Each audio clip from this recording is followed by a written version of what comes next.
So, meron tayo ngayong 10 healthy piglets. Ayan.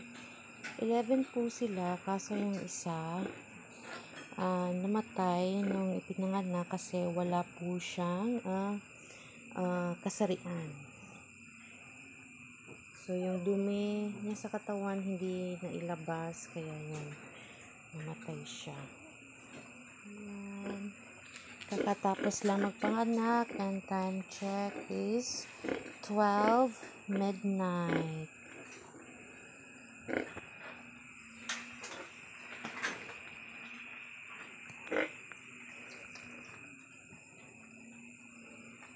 Thank you sa blessing, Lord.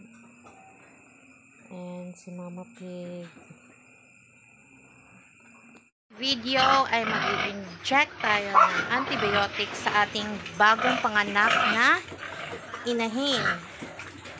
Yan, ito yung inahin namin na nanganak kagabi. So, mag-inject tayo ng antibiotic sa kanyang para mabilis siyang gumaling at maiwasan natin ang infeksyon. So, ito yung mga piglets niya.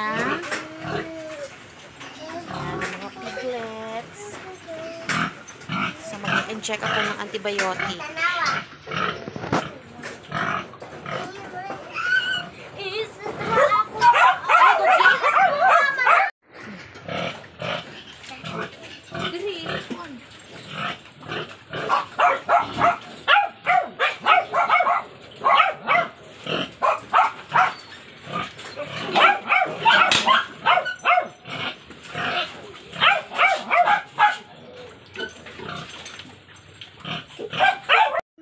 Matapos na nating mag-inject sa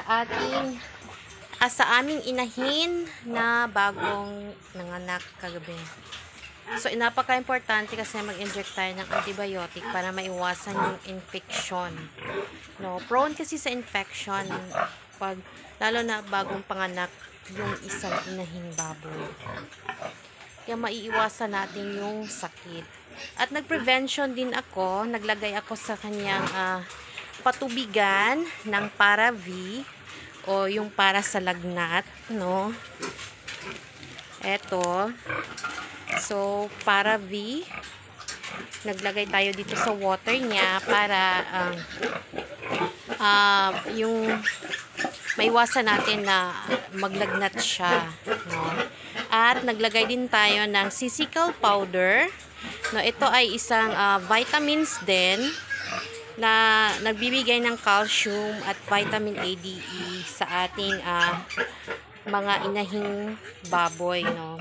Para malakas din ang produksyon ng gatas, para hindi mabitin sa gatas ang ating mga piglets. So, bali 3 sila dito.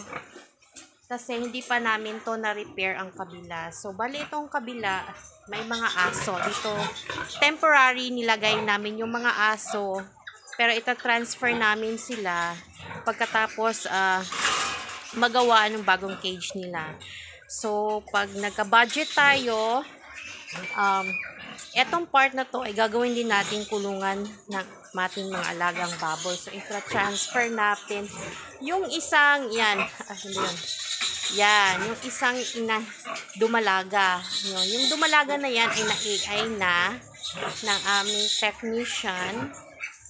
Na-AI na siya. So, hinihintay na lang namin ng 21 days kung nag-go ba yung sinagawang AI sa kanya.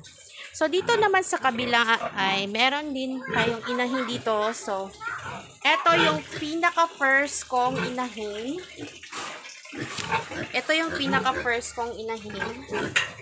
Ayan, na-AI na rin siya. So, hihintayin na lang yung 21 days kung nag-go yung pag-AI sa kanya. So, meron tayong dalawang baboy rin dito. So, ito ay hindi ko to ibibenta. Ito yung ihid, no, na hindi ko na lang ibinenta kasi magbe-birthday kasi 1 year birthday kasi yung aking youngest, kaya para to sa kanyang okasyon. So, pagkatapos na ma-dispose ito ngayong August 23, ay yung mga piglets, pag pag nawalay na sa kanilang inahin, ay dito namin ililipat. Ayan. So, that's all muna, no, for today's video. Nawala ang aking light. Magpa 5 p.m. na po ngayon dito. And, kakatapos ko na lang din maglinis sa kanilang kulungan. Tapos ko na rin sila pakainin at painumin. So, ready to rest na sila para matulog. Ayan. Ganyan naman talaga ginagawa ng mga baboy. So, thank you so much for watching and hope you like my video, no? And please consider subscribing on my YouTube channel kasi i-upload din ko to sa YouTube, then i-upload din to sa Facebook page. So, thank you so much and God bless everyone.